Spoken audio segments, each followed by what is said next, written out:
እሺ እገባለሁ፣ የትም ቦታ እገባለሁ። ግን ይኸውልሽ አንዴ ይኸውልሽ ስልክ እያወራን ስለዚህ አንዴ ሀሳቡን ብቻ ሰረቅ። አብርሽ ደግሞ ደህና እንደሚሆን እኔም ቃል እገባልሃለሁ። እሺ በምን አይነት መንገድ ነው እሱን ማዳን የምንችለው? አሁን አንተ እንደ ከስተመር ነው መሆን ያለብህ፣ ማውጫ የለውም ከዚህ ሌላ። ስለዚህ አንቺ ትንሽ ራስሽን አረጋጊና ይኸውልሽ ሀሳቡን ስረቅ፣ ቀስ ብዬ በዚህ በራሱ በኩል ሾልካለሁ። ሌላ ምርጫ የለንምማ። ደረጃ ላይ እኮ ነው ያሉት እነሱ። ሀብሉን ራሱ ማስነካት አይፈልግም አይደለም? አይፈልግም። በቃ እንዴ ሀብሉ ላይ ራሱ በቃ የተለየ ፓወር ነው ያደረጉት። የአብርሽን ጉዳይ ሳልጨርሰው እኔ በእንደዚህ አይነት ነገር ውስጥ መግባት አልፈልግም። ራስሽን ለማረጋጋት ነው። አንቺም እየገባሽ ነው እዚህ ጉዳይ።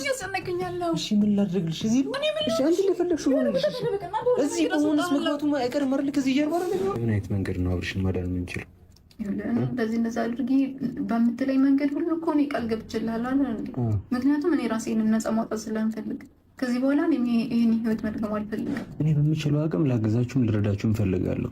ግን ደግሞ ማለት ነው አብርሽን ቶሎ የምናድንበት ነገር ካለ ከአንድ ብርቱ ሁለት መድኃኒቱ አይደል የሚባለው? አብርሽም እንዲያግዘን እናደርጋለን። ቶፋና ጠንቋዩ ተፋጠጡ። በአብርሽ ላይ በፎቶ ነው የተሰራው። ድግምቱ በጣም አስቸጋሪ ነው። እንግዲህ ሴት ጠንቋይ ወይም በዋናው ጠንቋይ አገናኝ እንዴት ተናገረችው?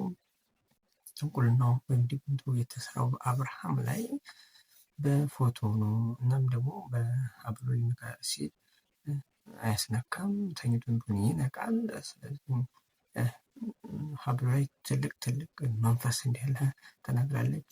ቶያም የሄደበትን አጋጣሚ ትናንት በለቀቀው ቪዲዮ ተመልክተናል። በጣም አነገር ነው። ስጋ ሁሉ ጭፈራው ቀውጤ ነው። ጥንቁልን ያጓራሉ። ስለዚህ ጠንቋዩ ጋር ቶፋ ተገናኝቷል። የተሰራበት በፎቶ መሆኑ ተረጋግጧል። ስለዚህ ማርከሻ ምናምን ሊያመጣ ነበር። ቶፋ እየሄድበት ያለው ርቀት ትክክል ቢሆንም ብቻውን እየሄደ ግን ራሱን አደጋ ላይ መጣል ያለበት አይመስለኝም። ስለዚህም ከፍተኛ ጥንቃቄ ያስፈልገዋል።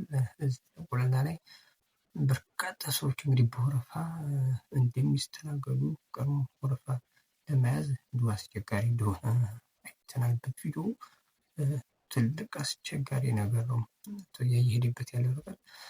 እሱ በጣም ጀግና ነው። እኔ ፐርሰናሊ ማድነቅ እፈልጋለሁ እሱልኝ። ምክንያቱም ለችግሮች መፍትሄ መሆን ይፈልጋል። ሲሆንም አይተነዋል። በጣም ትክክል ነው።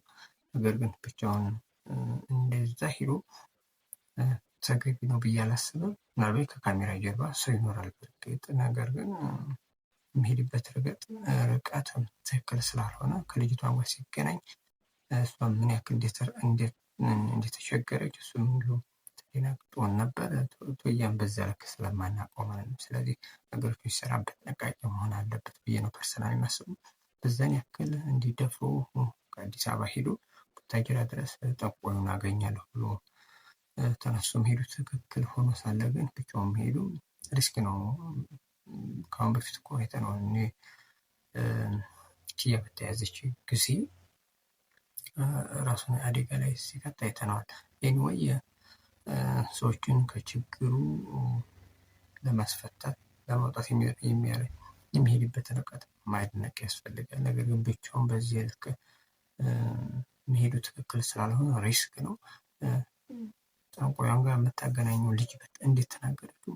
በርካታ ድግምት ጥንቁልና እንደሚሰራ ተናገረ። በዚህ ትዳር እስከ መፍረስ ብዙ ነገሮች እንደሚሰሩ ታውቋል። በዚህ በጥንቁልና የማይሰሩ ነገሮች የሉ። እንግዲህ ቤተሰብ በጣም ብዙ ነገር ይሰራል። ትዳር እስከ ማፋታት ለሀብት በሚል ሰው ራቁትን ሁሉ ጅብ የሚጋልብ ምንም ጥርጥር እንደዚህ አይነት ነገር አለ።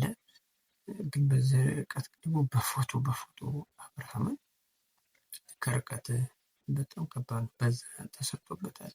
ልጁ በቀላል እንዳልተሰራበት ተናግራለች። ልጇ ከ2 ወር ከ3 ወር በፊት መጥተው እንግዲህ ይህን ነገር እንደሰሩ በግን ልጆቹንም ያው እርግጠኛ እንዳልሆነች ማለት መጥቶ ያሰሩትን ልጆች እሷም እርግጠኛ መሆን አልፈለገችም። ቶፋም እንግዲህ በተናገረው መሰረት ይሄን እርግጠኛ ሳይሆን ያው ሚዲያ ላይ ስለማይለቀቅ በሚል እሱም እርግጠኛ አልሆነም። ነገር ግን ጠላት ከሩቅ አይመጣም። እዛው ቅርብ አካባቢ ያሉ ሰዎች ናቸው እንግዲህ እንዲህ አይነት ነገር የሰሩበት የሚጠረጠሩት ያው ሁለቱ ናቸው፣ ሩታና ኤፍሬም ማለት ነው። ስለዚህ ከሁለቱ ውጭ ማንም ሊሆን አይችልም። ሶስተኛ ምናልባት ሄርሜላም ልትሆን ትችላለች።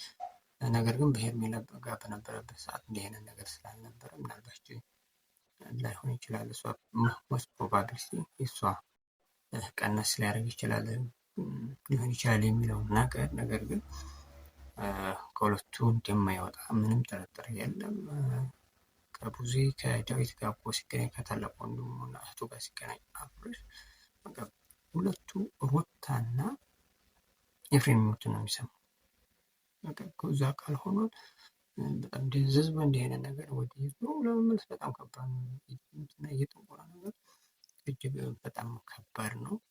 ለማንኛውም ቶፋ እየበረታ ነው እንግዲህ መፍትሄ ያገኛል ብለን እናስባለን። ጥቁር ነው ግን በቀላል የሚፈታ ነገር አይደለም። ማርከሻ ፈለጋ ነው እንግዲህ ሲሄዱ ማርከሻውን ቢገኝ እንደ ድሮ መሆን በፍጹም አይቻልም።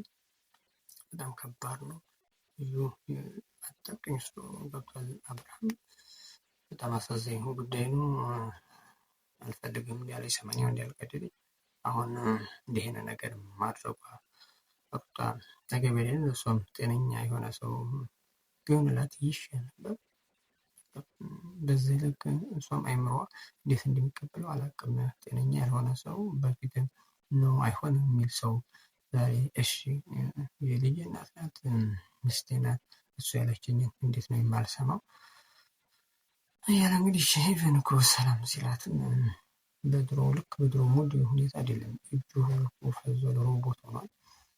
ስለዚህ ቤተሰቦቹ በተለይ አባቱ አቶ ቡዜ እና ዳዊት አሁኑ መፍትሄ ሊያገኙለት ይችላል። ደህና አምጥተው ነበር፣ ነገር ግን ከቤቱ ወስደዋለች። አብርሃምም እና ኤፍሬምም እንዲሁ የእሷ ጋሻና መከታ ሆኗል።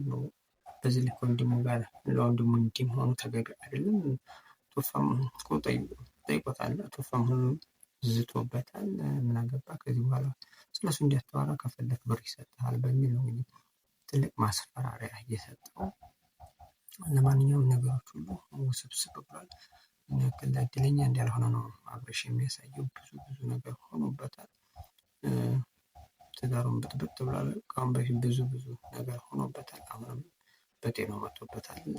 አስቸጋሪ ከባድ ጉዳይ አስቸጋሪ ፈተና ላይ ነው አብርሃም እየወደቀው ማለት ይቻላል። እንግዲህ በቶፋ ምክንያት ወደ የነበረበት እንዲመለስ ምኞታችን ነው። ግን ሞስት ፕሮባብሊቲ ይሻለዋል፣ ሊያገግም ይችላል፣ ያገግማል። ነገር ግን እንደ ድሮ መመለሱ ከባድ ነው። ብዙ ነገር ነው። በፎቶ በሰዓቱ በሀብሉ እንዲሁ ተትብ ያለ ነገር ነው። በማህበር ነው ማለት ነው ጥንቁልናው እየተደረገው። ኤኒዌይ የነበረ ቆይታ ይሄን ይመስላል። ቪዲዮ ላይክ እና ሰብስክራይብ በማድረግ ቤተሰብ መሆን ይቻላል። አዳዲስ ነገሮች ሲኖሩ ብቅ እያልን መረጃ እናደርሳችኋለን። ቤተሰቦች በያላችሁበት ሰላማችሁ ብዙ ይበል። ሌላ ጊዜ እንገናኛለን። ሰብስክራይብ ስለምታደርጉ በጣም እናመሰግናለን። በያላችሁበት ሰላማችሁ ብዙ ይበል። ባይ ባይ፣ ቻው።